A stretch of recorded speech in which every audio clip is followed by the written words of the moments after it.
Thank you for tuning in to the World Builder's Anvil, Season 4, Episode 8. How can the caravan driver change the world? How can the common person in a small tech level influence the entire world?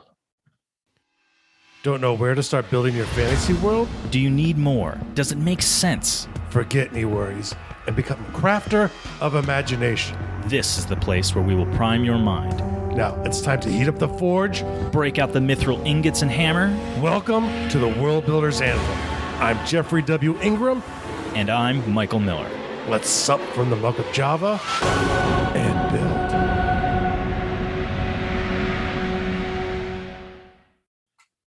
build. Yeah, I got a horse. I got a rock. Welcome back. Give me my horse up for kingdoms. My name is Jeffrey W. Ingram. And I want a rock. I am Michael Miller. I want to rock. I'm sure our You're younger rocking listeners here have no in the idea World what we're Builder's talking Anvil. about. Yes. I was really interested in this one, so I'm very. This should be a fun discussion.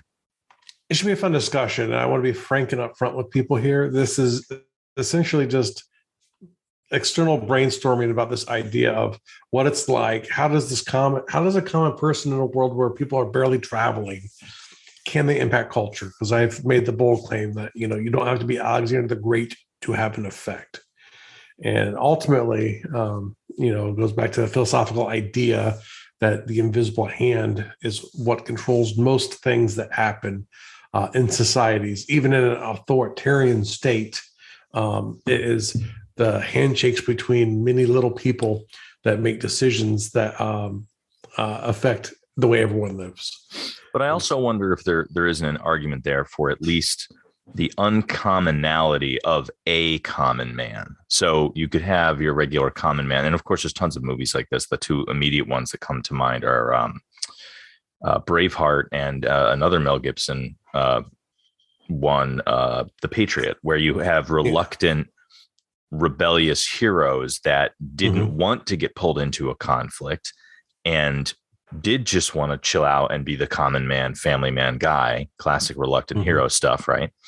And then slowly but surely they do things that become more and more and more or sometimes brutally special. And quick. Well, what basically, but it's like part of a question I think I'm developing here is at what point are they no longer the common man?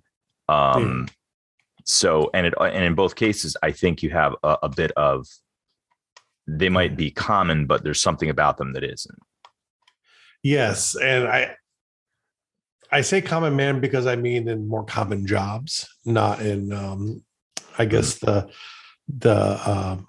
more European definition of commoner versus uncommoner. I would argue like many barons and earls and counts and these kind of people, are probably, on the verge of common men.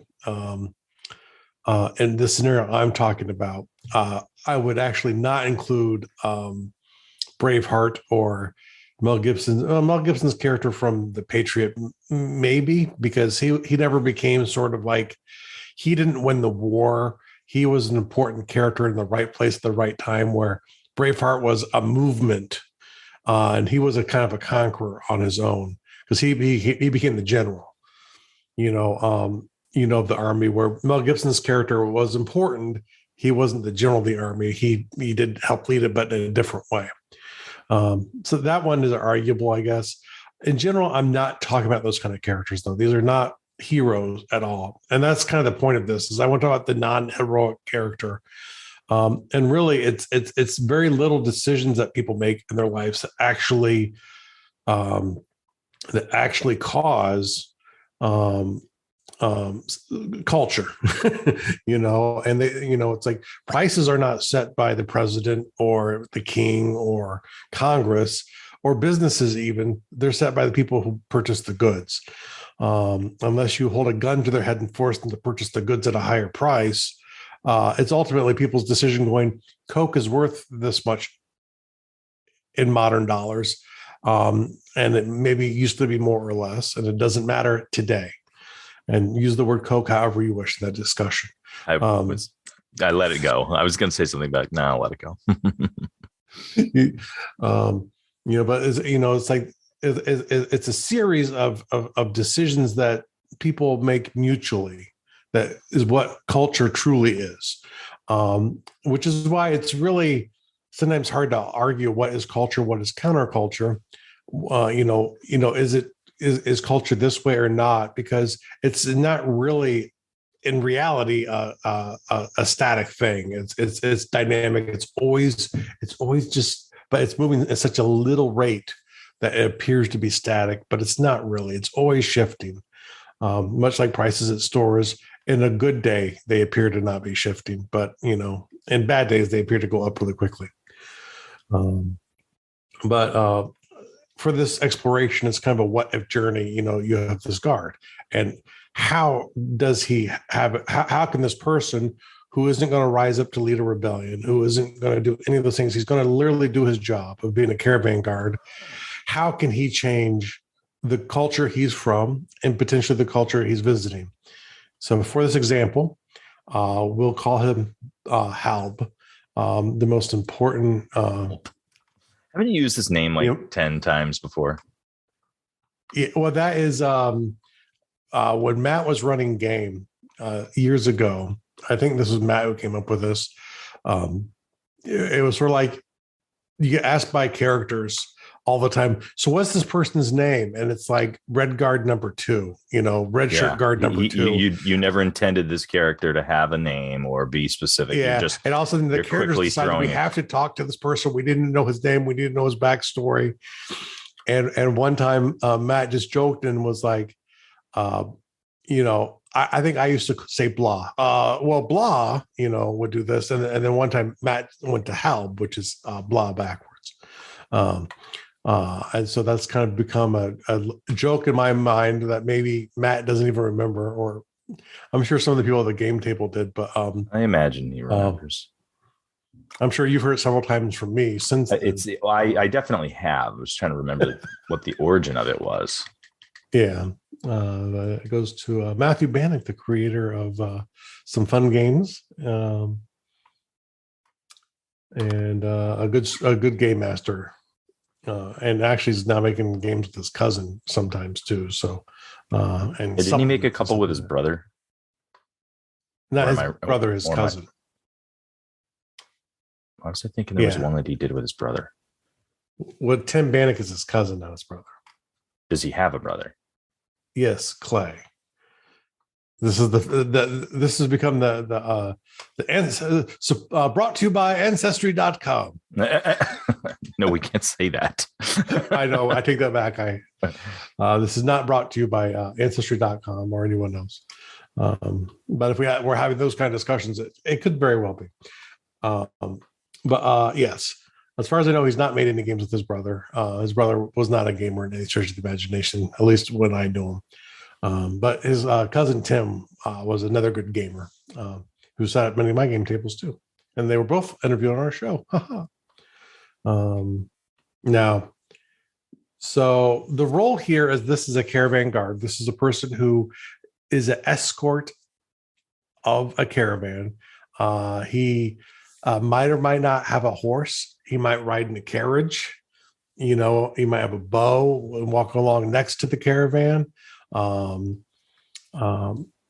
this circumstance, we'll make him a bow driven because that kind of, at least in Western culture, kind of ties him into peasantry. And, he goes along with the caravan. His job is literally to protect the caravan from bandits. And largely the idea is if you have enough guards, bandits aren't going to attack a caravan. It's just, it's just there are other simpler targets. So why go through? The roads traditionally are not safe. Even in relatively secure areas. Another reason you traveled by ship was it was safer than traveling by land. But sometimes you have to go by roads too. So when in Rome, build a road and bring an army. Good plan. Yeah.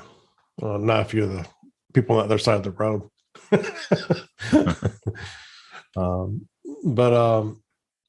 So for the idea for this is just a guy named Halb, or a woman, we'll say a woman named Halb, and her job is to help protect a caravan, one of many, not even like the captain of the guard, just a common person.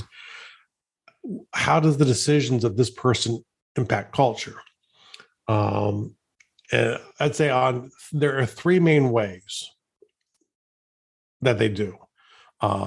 One's at the beginning of one's at the traveling part of the journey. They have lots of interactions of everyone involved in the caravan who might not always be of the culture. So you could get really deep, in-depth conversations, sometimes even learning languages, or at least enough of languages to communicate with people who don't speak your language, because you spend a long time with them and you get lonely. Traveling, from Istanbul to Constantinople is quick, but if you go anywhere else, it could take you months in a caravan. If you're going from Baghdad to Istanbul or Constantinople, depending on what year you're in, it's going to take you a really long time, depending on how big the caravan is. What is the slowest thing in the caravan will drive the speed of the caravan. And then, there'll be stops along the way. There will be breakdowns and there will be issues along the way. So, it could take you, weeks to months to travel relatively short distances in caravans. But the good thing is when you arrive there, you bring so much at one time, it makes up, it's like, over the course of years, you can produce a lot more goods as the merchant, who obviously has a bigger impact because they're the ones who are driving the trade routes. And I purposely didn't pick the merchant because I think, the blue collar caravan guard is probably more identifiable for many people than the merchant. Well, yeah, but the merchant you can also argue that the merchants can influence an entire region just by whatever main thing he decides to bring and sell. Yeah. Just think of like Marco Polo's book and just the importance of that book, on European culture, speaking to that, right? It's like, how much of it is truth or fantasy or whatever is irrelevant. He brought a lot of names and places and really made the world become much larger for many Europeans by, releasing a book about, his supposed adventures along the Silk Road, to go out to visit Kublai Khan, and who happened to be the ruler at the time that he got to the other side. He had a massive impact. I mean, people still talk about Marco Polo in the West today because of the impact that he had with releasing a book. And, he was relatively a minor merchant who was held hostage, I believe, for years. Beyond that part of it, I don't know how much of his story is true. I'm sure he was as influential as he said he was. But even if he was some circles in the East, he was really influential in the West because it captured people's attention. And I think it also helped lead up towards the age of exploration too, where people are like, hey, there are other ways to do things. There are other places to go. There are other ways to get there. Let's figure this out. For a long time, rulers in the Middle East had acted as an arbiter between the Far East and the West. So if you had the Han Empire in the East, and you have Rome in the West, you have Parthia in the middle, and Parthia doesn't really want Rome to even know about China outside of silk comes from there. But your trade goes through us and we get a cut of all of the trade that goes back and forth. And it kind of led to this era where, individuals started exploring to try and figure out ways to cut out the middleman. Much in the same way today, you'll see big businesses trying to figure out how to cut out suppliers that aren't needed in the supply chain. That process has been going on since the dawn of time. That's funny because as a young boy in school, when they would talk about explorers, you'd get into long discussions about different explorers. And it just seemed to me that was such it seemed like there were tons of them and there were so many, like, hey, these guys were really important, right? And we got to talk about these guys, the big things that they did. And it was like, why was everyone so willing? Like, they're just looking to find a new place. And it never dawned on me that all it was commerce driven. It was all money. It was all like, money let's driven. let's find new stuff to sell, new places to sell it to, and a faster way to do it. And it was like there was some souring ties between the Islamic peoples in the Middle East and the Christians in Europe too. And the Christians in Europe, felt like they were funding their enemy. So you had a bunch of holy wars, mainly being driven by the West, but not exclusively. But in that, in all of these holy wars, your trade is funding the people you're fighting against in your wars. And so it's kind of, some people, like early on in the age of exploration, were even calling it like a crusade. I think Christopher Columbus talked about it being a crusade to get, to sail around to find, I think they call it Cathia, to find China from the other direction to completely bypass the Arabs and the Turks, the Islamic peoples between them and China. Because and this is always the one I never understood is, why didn't you just go further up in Russia? I guess part of it is just too cold. It's just too dangerous. Steppe nomads were still a bit of a force. Plus, traveling through Siberia, I guess, just is not a pleasant experience. If the permafrost melts at the wrong time, you're stuck. It's desolate of food the rest of the time. So, unless you really know what you're doing. So, that's probably why they just couldn't support huge groups of people through there. And it was dangerous, a lot of banditry and stuff like that. Sometimes driven by the local lords, which never happened anywhere else. But this caravan guard, when the caravan's moving, whoever's tied up in the caravan, because if you have money, one of the ways you might traverse if you have to go inland is to, have a merchant take you somewhere. Oh, you're going to go to Jerusalem. Let me pay you money. And I want to go see the holy city. And I will travel with you and your large group of people because I can't afford my own coterie to go down there. So I'm going to pay you, the merchant, for essentially a seat in your caravan. Or maybe I'll work with your caravan because I want to go down there and I can't afford to pay you for a ride. Because, and obviously if I'm paying for a ride, it's because the person running the caravan is going to have that much less goods that he can transport. So you have to make up, for the goods to the caravan driver. So our owner, to hitch a ride. There's a loss there. So, so those could be ways to travel for, a little bit more wealthy people, or like maybe this poor caravan guard is a person who just wants to go see what's on the other side.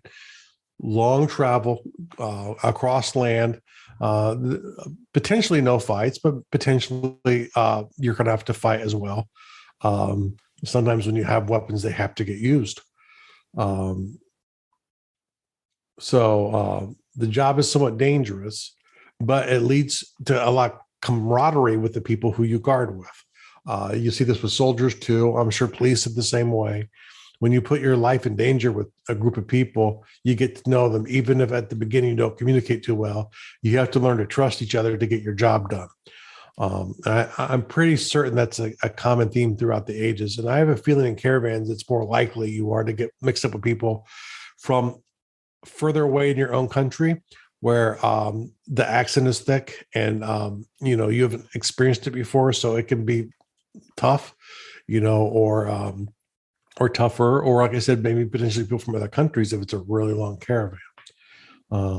Which however long they really were, I'm not sure. But some of them were pretty long, though, especially in areas that had more wastes mixed in there, and less destinations. Why does it matter? It's whenever these caravans go out, there's a certain amount of information that's stationary behind them.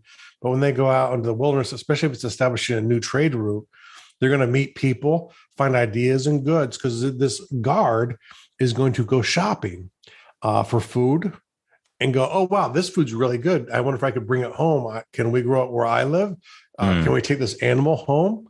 They're going to naturally acquire food items and luxury items, which they potentially couldn't do before. A lot of times, a lot of troops, even soldiers, for like medieval militaries, were just peasants who were trying to get money. So they'd go out with, King Henry and fight in France, but they were just trying to get money to open up a blacksmith shop or something. But they would get some booty along the way. Maybe the caravan guards are going to get. We all try booty. to, right? They're not going to acquire the loot as well, but they are potentially, who knows, if there are potential opportunities, they might do incorrect things at times too and acquire goods that way, which I would say, I don't know if that happens. It would be a bad long-term strategy for a merchant to allow his caravans to do that, but I'm sure it was not unheard of.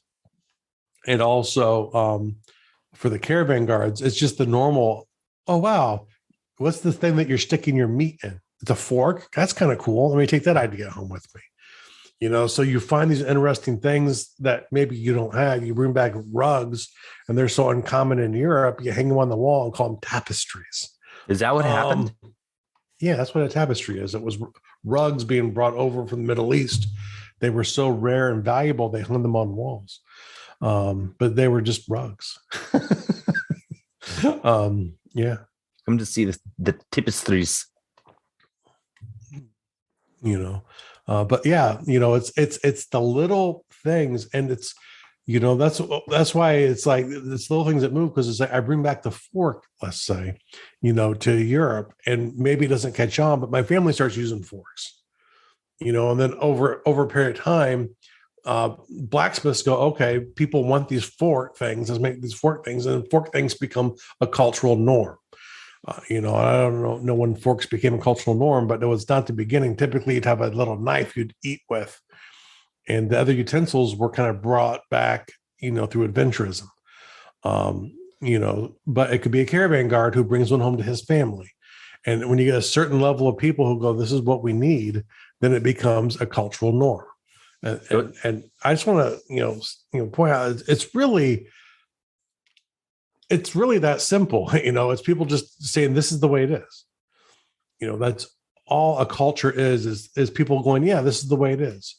It's like for a long time in this country, we had two parties, the Federalist and the Republican Democrat Party. And then, one day people said no.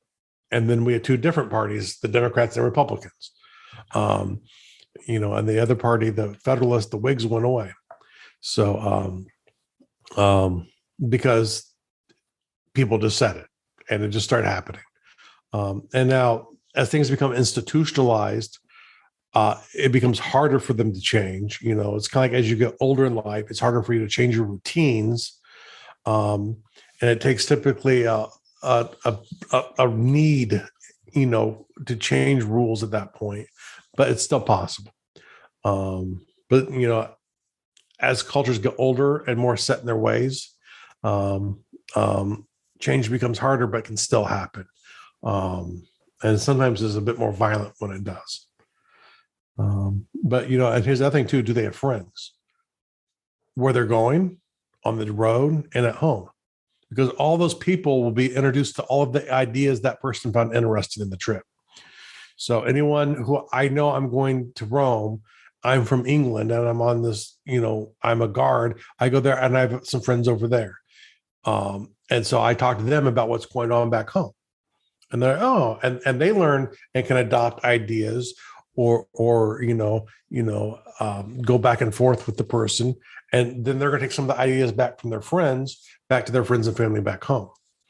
What we're really talking about is a singular person who has the opportunity to travel and allow the rest of the world to influence him. Or if he sees a good idea, he's like, oh, wow, that's, we don't. And they become a nexus. That's right. We don't use that trick to store our cattle. That's a really good idea. I see how they won't get out this way. Let's change the way we make our fences, or, whatever. We don't have ice we can bring down from the mountains. We have we have rocks that we bury underground, and we put our stuff that needs to be cool under those rocks. But you guys use this thing called ice. Wow, I wish we had that. Or that could even lead to the idea of like, how can I store this ice? Because I could really improve people's lives if I could figure out how to get ice back to where I live. And sometimes that's even a shorter term, like the people up in the highlands do it, but the people in the lowlands are forced to do it in a different way. And then people sit there and try and figure out how. I wish I could do that. Is there a way I can figure it out? And it sometimes takes a long time. And usually by the time, an invention happens, it's usually been around for a little while, at least traditionally. And it's like, it just gets up to this part where people start to really, it grabs the culture at a certain point, and it becomes Eli Whitney's cotton gin, even though there were other cotton gins, for like, I don't know, 400, 600 years before him. So did he just make the best one, or his just became popular? I think, and I'm not 100% sure on this, it's been a long time. I think his had a brush to help get the seeds out of the cotton. I think that was supposed to be the big thing that he trademarked. But we credit him today with creating the cotton mill. That's just totally not true. He made an important advancement, but I guess, or he got credited with it. He got patented, so he spent the rest of his life going broke, suing people, trying to prevent them from copying his patent. There's a first patent troll. Well, he wasn't the troll if it was his. Mm-hmm. Well, yeah. But typically you call a patent troll someone who rigorously defends. Like I said, that's caused many people to lose their inventions because they go broke doing it. That's why companies do it today. And a couple things to think about too is the length of time the person's gone directly impacts what happens, because the culture isn't staying still where they're at. So when they come home, they'll be shocked sometimes because something new has come about or a new way of doing things has happened. It's not like when I was a kid. So the longer period of time the person's gone, the potential greater chance for them to, cause change when they come back, because they're bringing back more novel ideas, and they're now a little put off potentially or confused by what's behind. So you get a little bit more of a collision of ideas, I think, in those circumstances, if the person's gone for a longer period of time, and more of a necessity to talk things out. Instead of just like going, this is a cool trinket, I'm going to throw it in my closet and forget about it, which I'm sure happened probably more than not. So I think the length of time they're gone impacts, at all three stages, the travel, especially that portion, and the friends that they make and work with during that time, plus the length of time they stay when they get there. If you're doing a longer traveling trip, it's going to take you longer, and you'll probably have a larger caravan to resupply when you get to the other side. So you'll be at the other side longer, more chances to find more new novel ideas from there, or from a potential nether trader who's come in from another faraway land in a different direction. That's where a lot of Europeans start learning about India through trading with people in the Middle East, and through China, same thing, because of trading with people in the Middle East. So they started learning about things beyond them, but it was, they would meet people in the middle, or they'd have goods from those places flow through to them, and they learn about, these other lands even further away from them, and it becomes a row of dominoes that's very easy for it not to fall correctly. But yeah, and ultimately it gets down to how much information and goods can a person carry. This isn't the person who owns the caravan. They're not there to buy spice or salt or some specific good that they're buying here after they sold the goods from where they're coming. But still, it's like they're going to have their own stuff that they take back and forth too. And it will potentially be a wider variety of things. And here's the interesting one too. I would argue they can help destroy an economy. Really? Yeah, it is an interesting theory. I heard of it, and I'll kind of wrap up here. And this was in ancient Rome, where the people in ancient Rome loved goods from India. And I think it was mainly spices, but not completely. But they had a really rigorous trade through Egypt with India. And what they would do is they would sail out of the Red Sea with the monsoon up to India, I think. And then when the winds shifted back the other way, they would sail home. So they'd be gone for really long periods of time. They would go to India and they would trade there. And they'd go to buy the goods that they're there for. Now, the interesting thing was the Indians typically, the thing they wanted the most from the Romans was usually the coins. They loved Roman coins. And you'll go to India, you can find like ancient clothing and like scarves and all kinds of pieces of clothing where they've actually stoned Roman coins into. It was like a status symbol in India. But now the problem would be the Romans would come up with a bunch of coin and gold. They'd buy a bunch of goods, the caravan itself and the guards. That gold would be lost because the Indians didn't want goods back from the Romans. They just wanted the gold. And so then the Romans would come back with the goods. They would sell the goods back in Roman lands. People desperately wanted the spices and all of the stuff coming from there. So they would spend their gold to buy that from the merchants. And then the merchants would take that gold away. And then over time, it would start to cause inflation because the gold supply in Rome and the silver and electrum that they used started to disappear. And so the price of goods would start to skyrocket because they were losing a lot of coins. I mean, like tons of coins annually to India.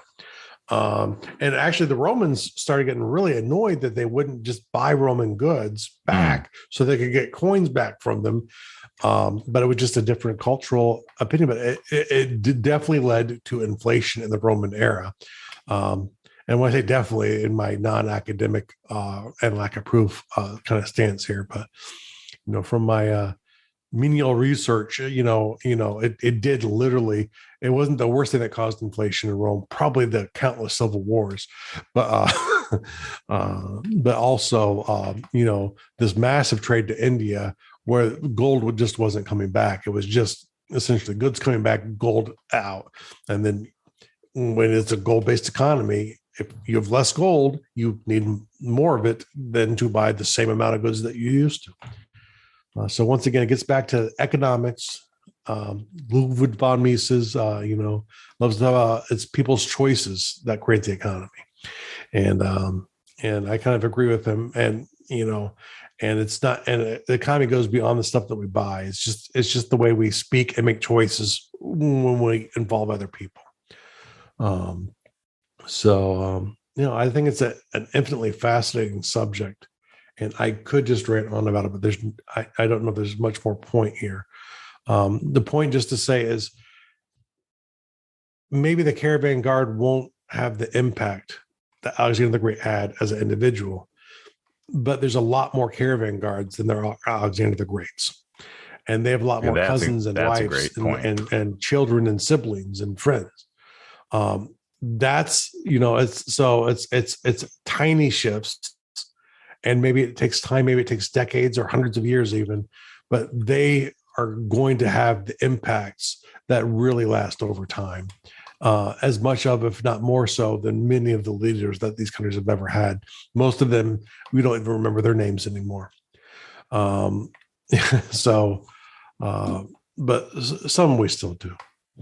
I think just as something to keep in mind is, and I think storytelling, there's a good lesson here too.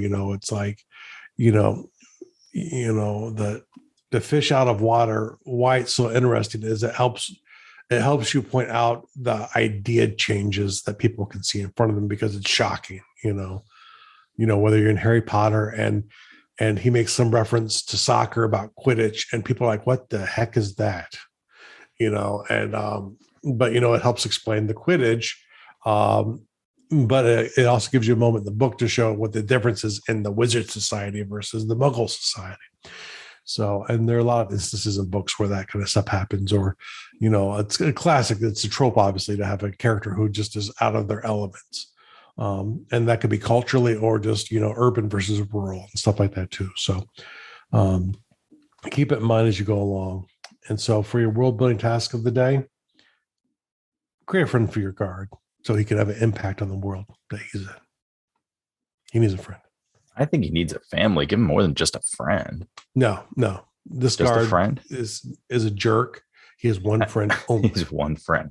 Well, I don't think you're a jerk, and you've only got me. We have to go back and do a Let's Build the Guard episode. All right.